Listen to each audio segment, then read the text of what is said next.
So, good evening, Sir Tigon. So, Yes, good I am evening. Trisha May Aywalawad, and I am a student. I'm a student of St. Stanislaus Cosca College, and I am here this evening to talk about what happened in a flood, and I will be giving you some questions. So, the first question, Mr. Tigon, did you personally experience the flood here in Poblacion Punot? What did you observe during the disaster? So, in Bisaya, nakasinati ka ba sa baha diri jud sa Poblacion Punot? Unsay imong nakita ni adtong panahona? Niadtong panahon na ulan gikan ng gabi hangtod na dapit na sa buntag hangtod na alas 8 pagkatulak na niadto ko dito ato sa elementary kay gusto kong masuro unya mga mangudak ko atong bigyon na pag abot ako dito tungod sa tulay tingala ko nga na may mga tao na adapted karsada tuwa naman dito ang mga karton tuwa na ilang mga butang akong nakita pagtanaw na ko dito ato sa ubos dako na diing baha gikan di ana tungod sa tulay nang lakto di ng daang bulangan kaya na may bulangan di ana dito nang lakto ang suba ang tubig paingon dito sa baybay nakita man ako gahinakutay na ang mga tao ilan ang ipangsunga ang mga bata baking na silang mga handbag akong gihimo po nanaog ko dito sa ubos kaya gusto kong mutabang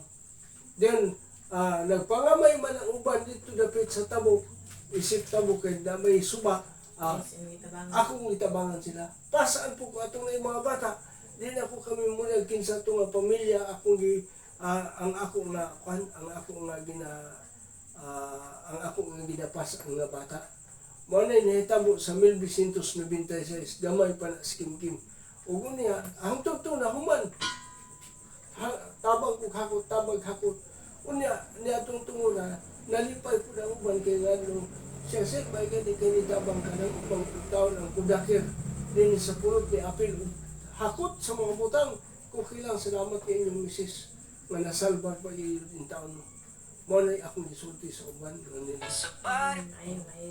So, the second question is, did you witness damage to home or infrastructure after the flood? So, in Bisaya, nakita ba nimo ang kadaot sa mga balay o dalan human sa baha? ingon ani ang sistema pagdapit ng mga alas 11 kapin sa udto niadto ko dito sa baybay ani ko aning merkado aning punot na may dalan anak paingon dito sa baybay o mo nang dito ato ko dito paglantaw na nako di ato yun na matabang ang dito kay ang yuta nakankan na siya hangtod ang uban ditong kuan nga tumpag na ang mga balas pag ato na ko dito dapit sa ubos dapit sa tuubala kanang mo ato na ko dito sa ato ko tungod atong naibulangan dito na dayon nainsulti gadakag kudak iko ano sa kudakin ni palihugbi unya dito nakita na ko unsa may sistema ay ang balay di ay nalusno wa na makita bag-o dito siya nga pagkabalay nalimot lang ko kinsay tag-iato nga balay basta kay mo gyud na inatabo kun doon na bay dugang anak pwede mangutana punta sa uban kay maka-experience siya gyud sila anang mga higona. Okay, so the third question is, were there any preparedness measure by the local government before the flood occurred? In Bisaya, naabay giandam nga mga lakang ang lokal nga gobyerno sa wala pa ang baha. Na kay mismo ang di ana sa ato sa tagilungsod nga nagdumala hasta pud ang ubang sangguniang bayan nagpahibalo gyud sa mga tao nga panahon nga doon na makita ninyo na dag-om sa kalangitan dapit sa bukid sa wa pa kabunok ang ulan mas may paunta na magpalayo mo daan manghakot mo ug dinhi mo manghida sa merkado o ina hangtod karon ang mga tao diha tingali gaandam hangtod karon kay basig wala nga malimot atong pasilaan mo ni nahitabo. Okay, so the fourth question is, how did you feel or react during the flood? So, unsay imong gibati o gihimo samtang baha? Ang akong gihimo yan yung itong samtang maglikay yuda. Kaya aron dili ta maapil simba ko adun na baha. Wala yun na. Other question.